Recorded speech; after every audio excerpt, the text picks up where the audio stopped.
Hi friend good morning जय जगन्नाथ आज blog T start होती शाशुघर गाधे पाधे सका भल बहु भाया शाढ़ी फाड़ी पिंधि रेडी हो आज यूजुआल बापा पुओ देखुना शोचती भुवनेश्वर कौन गाँ कौन किसी फरक ना सी शोबे उठे 9टा बेले तापर दीदी ठाकुर पूजा करते मुझे दर्शन कर चल किचन को जाकि सका चा बन रात जो बासन सब धुआई आसला से सब सेमती सब साइज थोई थोई देकी चा पी होता नहीं कि माँ को दे देती माँ तुम चा होगा माँ चा पी जाते बारिघर शाग नहीं आसे शाशुघर ये गोटे खास जिन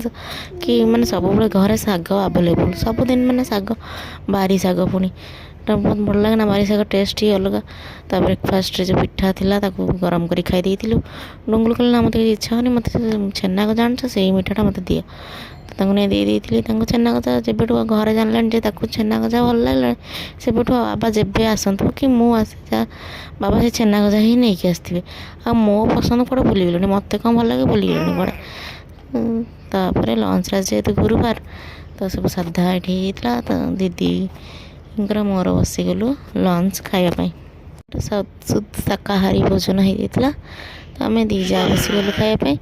डुंगुल ना बाहर जाते तो सी आसिक आम खाई सारा सी लंचटा कम्प्लीट कर देते लंच सर आम शोई पड़ू टे रेस्ट नहीं सारी उठिकी बाकी कम सब ओलाड़ी कम सब सर जाता तो ये दीदी धूप दूसरी गुलगुली लगुच मामा यहाँ मत दे मत से दे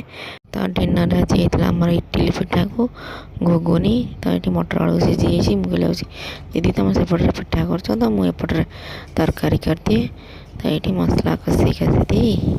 किसी ना मसला जस्ट खाली अदा रसुण तो पड़े आज गुरुवार अदा और टमाटर दे गुंडा मसला कौन सब पकई टेस्टीटा घुगुनी प्रस्तुत करदेली ये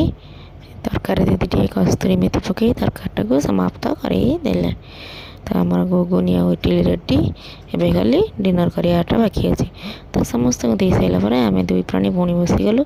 खायापाई इडली सहित मीठा था आप देखिए भिडियो भल लगे लाइक शेयर सब्सक्राइब रही जय जगन्नाथ।